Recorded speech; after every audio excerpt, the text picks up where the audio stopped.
Hello everyone, good morning, good evening. जिस वक्त भी आप ये वीडियो देख रहे हो, उम्मीद है आप लोग खैरियत से होंगे। अपने सीपीडी के सीरीज में चलिए आगे बढ़ते हैं। आज का जो वीडियो है वो है पर्सनालिटी के टाइप्स और फैक्टर्स और कुछ थियरीज रिलेटेड, जिससे कि हमारा पार्ट 1 जो है सीपीडी का कवर हो जाएगा। और आप लोगों को पीडीएफ, पावर पॉइंट प्रेजेंटेशन जो भी है आपको डिस्क्रिप्शन में मिल जाएगा। तो वीडियो को पूरा देखिए एंड लाइक, कमेंट, शेयर और सब्सक्राइब भी करिए ताकि ज़्यादा से ज़्यादा लोगों का फ़ायदा हो। और एक इम्पॉर्टेंट अनाउंसमेंट ये है कि संडे के दिन इंग्लिश का कंप्लीट पेडागोजी मैं लूँगी लाइव क्लास। तो अगर आपको कोई भी टाइमिंग्स, आपका सजेस्टेड टाइमिंग्स है तो आप शेयर करिए, वरना मैं अपने टाइमिंग्स को शेयर कर दूंगी। तो be ready for the master class. So let's get started. Personality है क्या? पर्सनालिटी को आप शख्सियत बोल सकते हैं या व्यक्तित्व बोल सकते हैं। ठीक है, पर्सनालिटी वो है कि आप जो प्रेजेंट करते हैं सबके सामने। और बेसिक इसका रूट वर्ड आया है पर्सोना से मुराद मास्क, मुखौटा जिसे कहते हैं।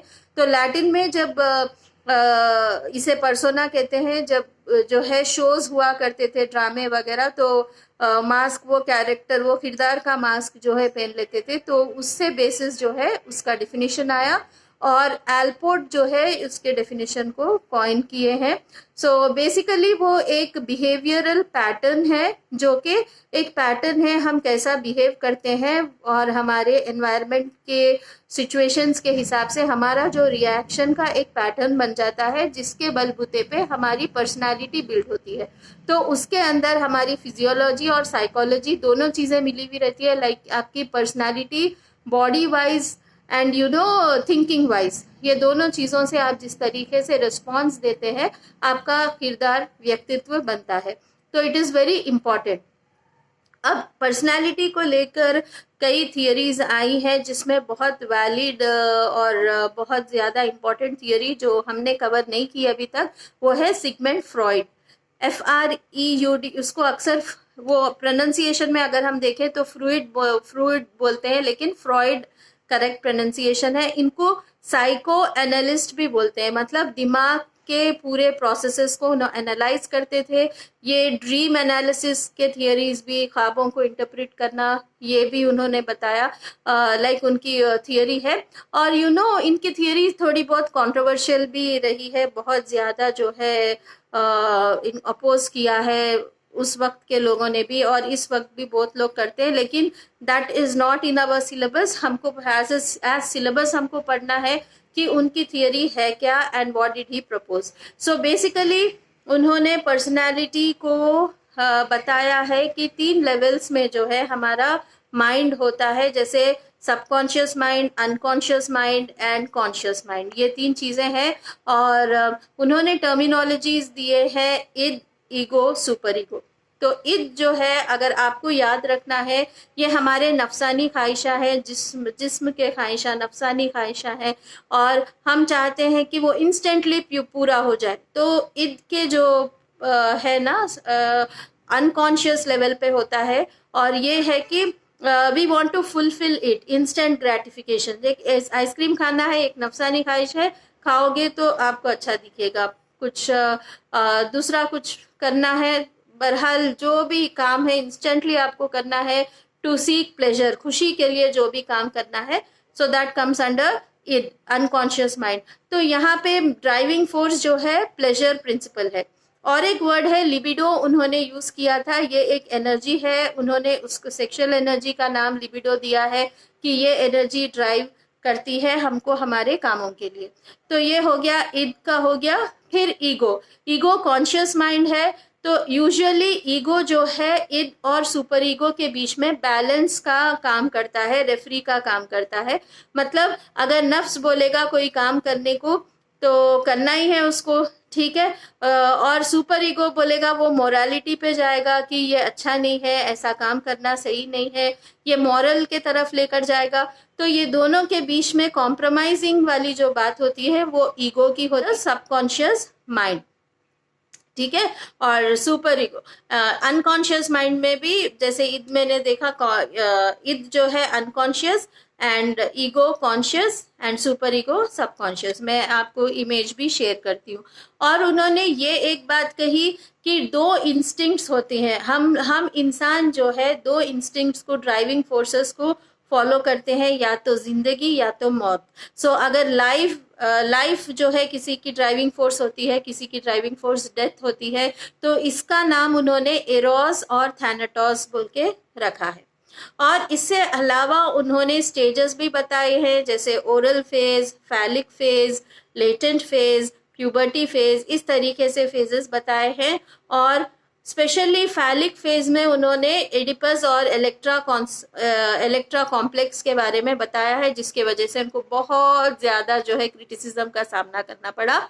यह है कि ऑपोजिट सेक्स के पेरेंट से बच्चे का जो है अट्रैक्शन होना, तो ये कॉन्सेप्ट उन्होंने बताया, जैसे कि बॉय है तो मदर से, गर्ल है तो फादर से। तो इसे इडिपस और इलेक्ट्रा कॉम्प्लेक्स कहते हैं, जिसके वजह से कंट्रोवर्शियल है। लेकिन जैसे मैंने कहा, this is not our topic to debate on. Okay, हमारा मकसद ये है कि टेट में अगर इससे रिलेटेड सवाल आया कि इडिपस कॉम्प्लेक्स की थियरी किसने दी थी, then you should be writing whose name, this person's name. Okay, psychoanalyst जो है इनके सिगमंड फ्रॉइड का नाम आप लिखेंगे। तो हमारा मकसद उतना ही है। होपफुली आपको सिगमंड फ्रॉइड की थियरी समझ में आई होगी।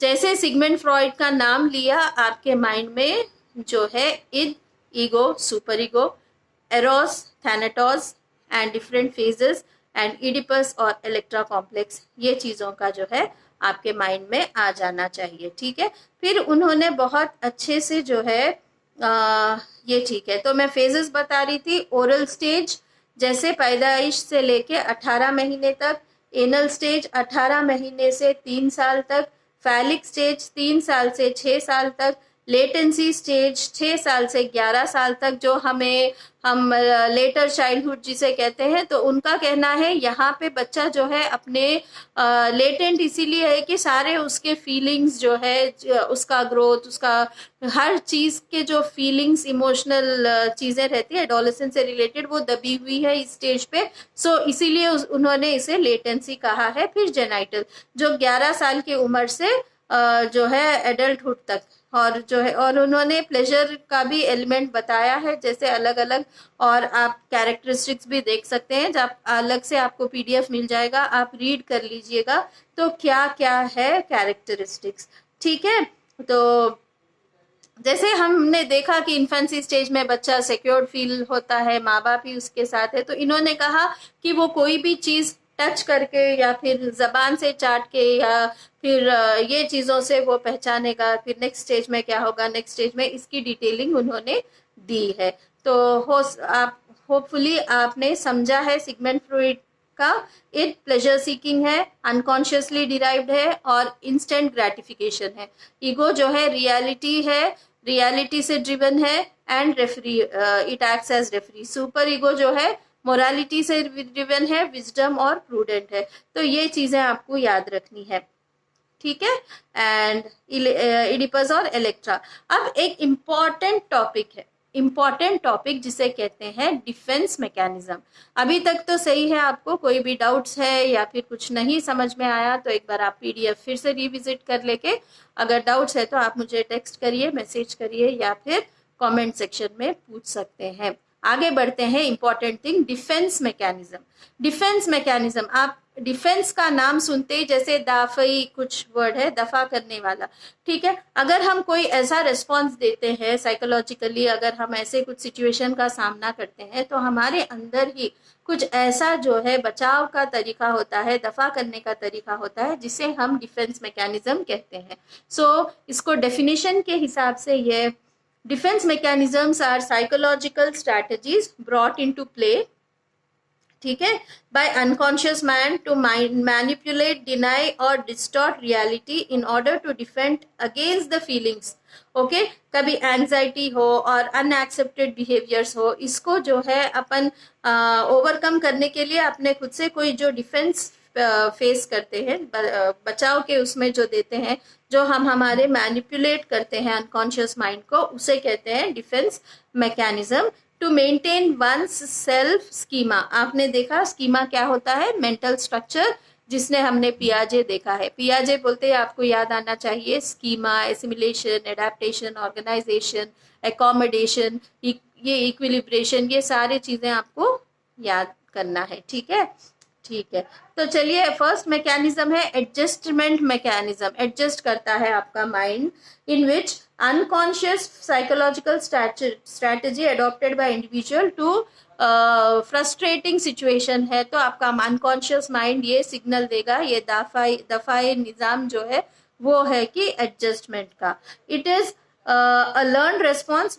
तो देखिए, डिफेंस मैकेनिज्म का दूसरा नाम एडजस्टमेंट मैकेनिज्म है, मेंटल मैकेनिज्म है। जैसे मैंने कहा कि it is an unconscious mechanism, unconscious psychological strategy जो यूज किया जाता है कोई भी स्ट्रेसफुल या स्ट्रेसफुल सिचुएशन हो या फ्रस्ट्रेटेड सिचुएशन हो, तो जो निजामी तौर पे अनकॉन्शियसली यूज किया जाता है, इसे कहते हैं डिफेंस मैकेनिज्म या adjustment mechanism and mental mechanism, ये भी कहते हैं। ठीक है, चलिए अब क्विकली हम देखते हैं कितने डिफेंस मैकेनिज्म्स है। फर्स्ट वाला एग्रेशन है। एग्रेशन क्या है, आपको नाम से ही पता होगा, या तो आप बहुत ज्यादा गुस्सा हो जाएंगे किसी और पे, या फिर आप अंदर ही अंदर अपने आप पे गुस्सा हो जाएंगे। So it can be extra punitive या intra punitive. So extra punitive means aggressive attitudes, frustrations towards other, बहुत ज्यादा गुस्सा हो जाना, फ्रस्ट्रेशन, चिड़चिड़ाहट के साथ गुस्सा। ठीक है, ये एक डिफेंस मैकेनिज्म है, क्योंकि एक्सटर्नल इम्पल्स को आप जो है सिचुएशन को दफा करने के लिए ये बिहेवियर शो कर रहे हैं, ये मैकेनिज्म है। So aggressive attitudes to another person extra punitive है। Intra punitive are frustration. It arises from the frustration where individual attempts to hurt or destroy the force of frustration. Source of frustration को destroy करने का जो मेहनत है, जो attempt है, उसके बदले में ये defense mechanism होता है। तो first one is aggression. Second one is compensation. Compensation जैसे कि आप कुछ काम करते हैं तो आपको उसका कंपनसेशन मिलेगा। ठीक है, तो आप छुट्टी वाले दिन काम कर लिया तो उसको आप कंपनसेट कर सकते हैं। इस तरीके सा कॉन्सेप्ट है।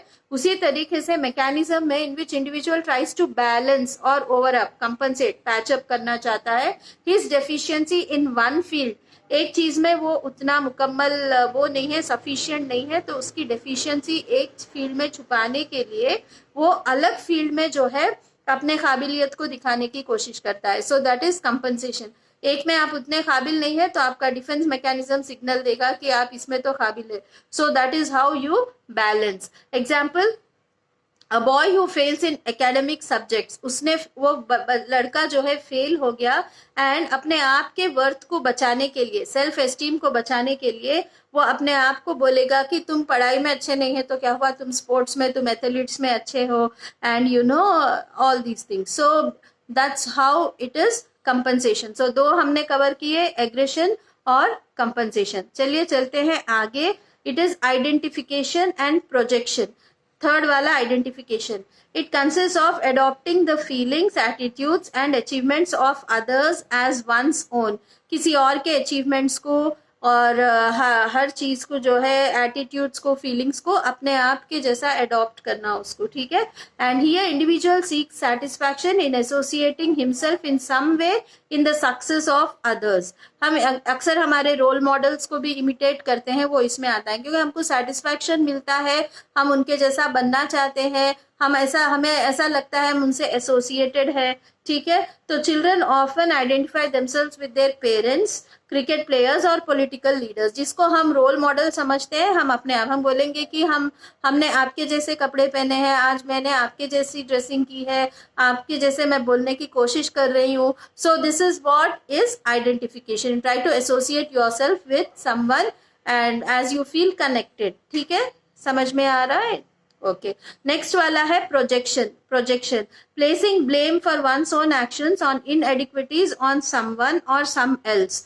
मतलब हमारे खामियों को दूसरों पे डालना, such as blame game, okay, rather than accepting responsibility. और ये मैक्सिमम तकरीबन लोगों में होता है कि हम अपनी गलती एक्सेप्ट नहीं करते, हम ब्लेम करते हैं, क्योंकि हमें लगता है ऐसा करने से हम लोग अपने सेल्फ एस्टीम को, सेल्फ वर्थ को बचा लेंगे, सेल्फ कॉन्सेप्ट को बचा लेंगे। ठीक है, रेशनलाइजेशन। वर्ड रेशनलाइजेशन बोलते हैं आपको जो है रीजनिंग की बात आना है, सही और गलत, तो यूज अ रीजनेबल एक्सक्यूज और एक्सेप्टेबल एक्सप्लेनेशन फॉर बिहेवियर। तो ये मैकेनिज्म के तहत आप क्या करेंगे, रीजनेबल एक्सक्यूज लेंगे या एक्सेप्टेबल एक्सप्लेनेशन लेंगे। कोई भी हरकत के पीछे ऐसे तुमने क्यों किया, क्योंकि ऐसा करना जरूरी था, so giving some reasoning out of it. It is a face saving device by which the individual justifies his shortcomings. इसके रीजनिंग देने से, हद से ज्यादा रेशनलाइजिंग करने से हम अपने खामियों को जो है जस्टिफाई कर रहे हैं। Failure, incompetence by giving false reasons, झूठे रीजंस भी हमारा माइंड कभी सिग्नल देखता है। Kind of excuse making process. Example, a boy failed in math, make use of rationalisation when he says the questions were out of syllabus. मैं तो पूरी तैयारी किया था, क्या करूं, आउट ऑफ सिलेबस। ये एक डिफेंस मैकेनिज्म है अपने आप को बचाने की, कि आपने रेशनलाइज कर दिया प्रॉब्लम को, अपने आप एक एक्सेप्टेबल रीजनिंग दे दी। मैं तो जा ही नहीं सकती थी क्योंकि मेरी तो तबीयत खराब नहीं थी, मैं जाके भी कुछ फायदा नहीं था। तो it is giving a acceptable reasoning to that situation instead of. So it is like दूर के अंगूर खट्टे वाला मिसाल, कि आपने कोशिश किया नहीं और अलबत्ता आपने कह दिया अपनी रेशनल थिंकिंग से कि खट्टे हैं अंगूर, इसीलिए मैंने कोशिश नहीं किया। Similarly sweet lemonism, it is like जो मेरे पास है वो बहुत अच्छा है, दूसरी चीज के बारे में सोचने से ज्यादा। सो ये एक थिंकिंग प्रोसेस है। Negativism, refuse to cooperate and exhibit rebellious behavior during the opposite of what is normally। थोड़े लोग होते हैं जो नेगेटिव, बिल्कुल सब जो है नैया एक तरफ जाती होती है, वो लोग नेगेटिव, क्योंकि वो समझते हैं ऐसा करने से वो अपने सेल्फ कॉन्सेप्ट को बचा लेंगे। तो इस किस्म के डिफेंस मैकेनिज्म को वो यूज कर लेते हैं। By which an individual draws, इससे क्या होता है, दूसरे लोग उनको फोकस करेंगे, अटेंशन करेंगे, जबरदस्ती बुलाएंगे, या जो भी है वो सेंटर ऑफ अट्रैक्शन बन जाएंगे।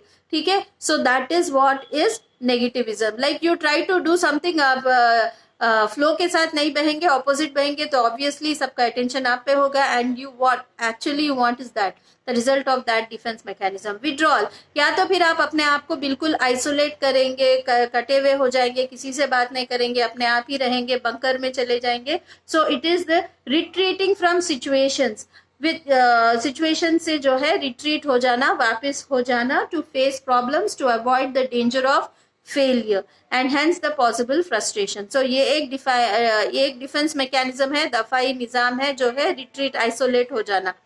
नेक्स्ट वाला है रिग्रेशन। रिग्रेशन क्या है, it is the mechanism of escape from reality by returning to behavior appropriate at an early age। so अब जो एक्टिविटी, अब जो आप फिलहाल रियलिटी में जो कर रहे हैं उससे वापस होके पहले जो करते थे उस पे आ जाना, रिग्रेशन।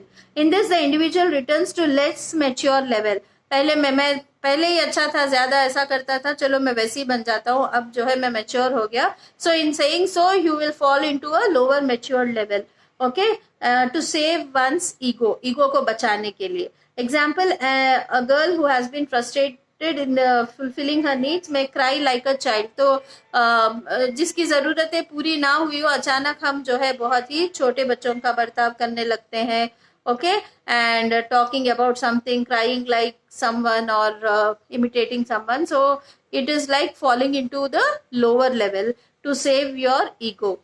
रिप्रेशन और एक है, an individual forges by pushing down into the unconscious any thoughts that arouse anxiety। जबरदस्ती जो है अपने सारे इच्छाओं को, नीड्स को, जरूरतों को, ख्यालों को जो है दफनाने की कोशिश, that is repression. And it is an unconscious process, ना नहीं मालूम हो के हम ये चीज करते हैं, वेर इन पेनफुल एक्सपीरियंस। ये फिर अच्छा भी नहीं है क्योंकि जज्बात खामखा जो है कंप्रेस करने से वो किसी और टाइम जो है उभर के आ जाएंगे। Shameful thoughts etcetera remove from conscious mind by pushing down to unconscious mind. So any painful experience है, ख्याल है, ये सारे चीजें जो है अपने अनकॉन्शियस माइंड में जो है कॉन्शियस माइंड से निकाल के जो है अनकॉन्शियस माइंड में भेजा जाता है।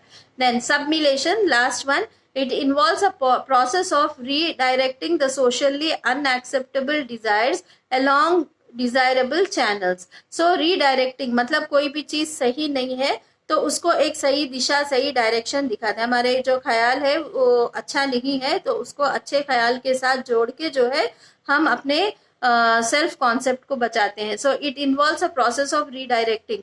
Frustrated impulses are usually सबमिलेटेड।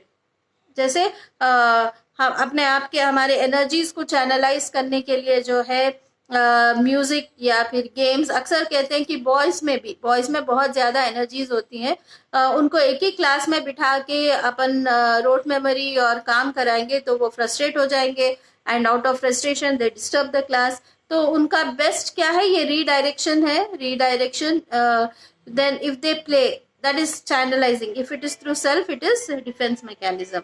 Okay.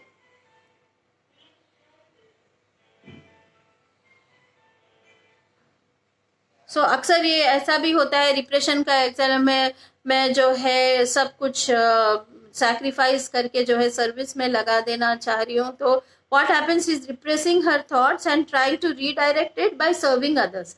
ठीक है, ये एक मिसाल हो गया। चलिए चलते हैं अब सेल्फ कॉन्सेप्ट के तरफ।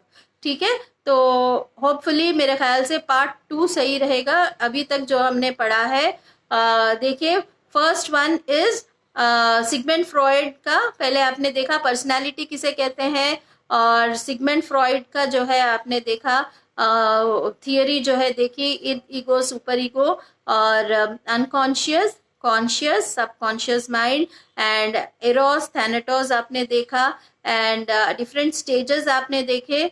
फिर अब आपने देखा डिफेंस मैकेनिज्म। ठीक है, तो पर्सनालिटी वर्ड आया है पर्सोना से, ठीक है, जो कि मुखौटा है, मास्क है, एंड देन एक बिहेवियर पैटर्न है।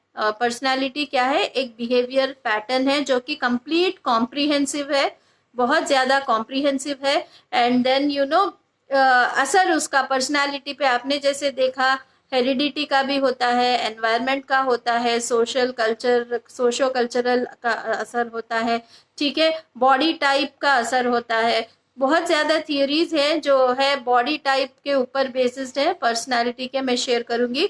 और एक है ट्रेट टाइप थियरीज, वो कहती है कि फिजियोलॉजिकल चेंजेस में, फिजियोलॉजी के वजह से भी पर्सनालिटीज में चेंजेस होती हैं, तो उनके 5 थियरीज है मैं बताऊंगी।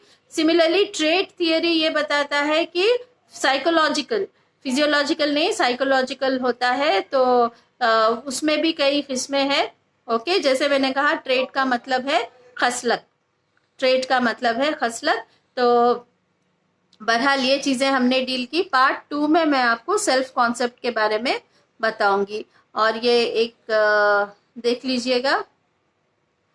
ट्रेट पर्सपेक्टिव क्या है, साइकोडायनामिक पर्सपेक्टिव आपने देखा, सोशो कल्चरल पर्सपेक्टिव देखा, ह्यूमनिस्टिक पर्सपेक्टिव भी आपने देखा। ह्यूमनिस्टिक पर्सपेक्टिव बोलते ही आपको ह्यूमनिस्टिक थियरी भी याद आना चाहिए, कार्ल रोजर्स का जो है ह्यूमनिस्टिक थियरी था, ठीक है। एंड साइकोडायनामिक थियरी जो है सिगमंड फ्रॉइड का है, उनको फादर ऑफ साइको एनालिसिस भी कहते हैं, ठीक है। So with this we come to an end of part 1 of this video को भी मैं 2 हिस्सों में बनाऊंगी। अब नेक्स्ट में आप देखेंगे self concept, type theories and trait theories. Happy learning. See you all. Take care.